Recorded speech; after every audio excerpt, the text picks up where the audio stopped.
വളർന്നുവരുന്ന തലമുറയെ സ്വാധീനിക്കാൻ അധ്യാപകർക്ക് സാധിക്കുമെന്ന് മുഖ്യമന്ത്രി വി ഡി സതീശൻ. കേരള ഹിന്ദി പ്രചാര സഭയിൽ സ്ഥാപിച്ച വാസുദേവൻ പിള്ളയുടെ പ്രതിമാനാച്ഛാദനവും ബിരുദ സമർപ്പണവും നിർവഹിച്ച് സംസാരിക്കുകയായിരുന്നു അദ്ദേഹം.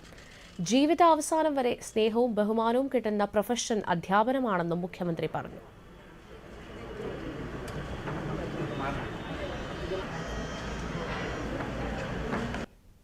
അറിവ് തേടിയുള്ള നമ്മുടെ നിരന്തരമായ അന്വേഷണം കൂടിയാണ്. അപ്പോൾ പഠിച്ചുകൊണ്ടേയിരിക്കണം എപ്പോഴും. മാത്രമല്ല, അധ്യാപകർക്ക് വലിയ സംഭാവന സമൂഹത്തിൽ ചെയ്യാനുണ്ട്. സ്വഭാവ രൂപീകരണത്തിൽ വളർന്നു വരുന്ന തലമുറയെ സ്വാധീനിക്കാൻ കഴിയുന്നത് അധ്യാപകർ. നമ്മുടെയെല്ലാം ഹൃദയത്തിൽ പ്രതിഷ്ഠിച്ച ആളുകളാണ് നമ്മളെ പഠിപ്പിച്ചിട്ടുള്ളവർ, അധ്യാപകർ.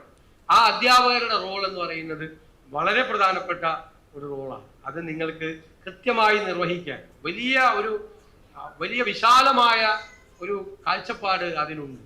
സിലബസിലുള്ളത് പഠിപ്പിക്കുക എന്നതിൻ്റെ അപ്പുറം ഓരോരുത്തരെയും വളർത്തിയെടുക്കുക, അവരുടെ മനസ്സിൽ നല്ല കാര്യങ്ങൾ അവരോട് പറഞ്ഞ് നല്ല പ്രവർത്തികൾ ചെയ്യാൻ അവരെ പ്രേരിപ്പിച്ച് ഹിന്ദി പ്രചാരണത്തിനായി ഒഴിഞ്ഞുവെച്ച ജീവിതമാണ് വാസുദേവൻ പിള്ളയുടേതെന്ന് മുഖ്യമന്ത്രി കൂട്ടിച്ചേർത്തു.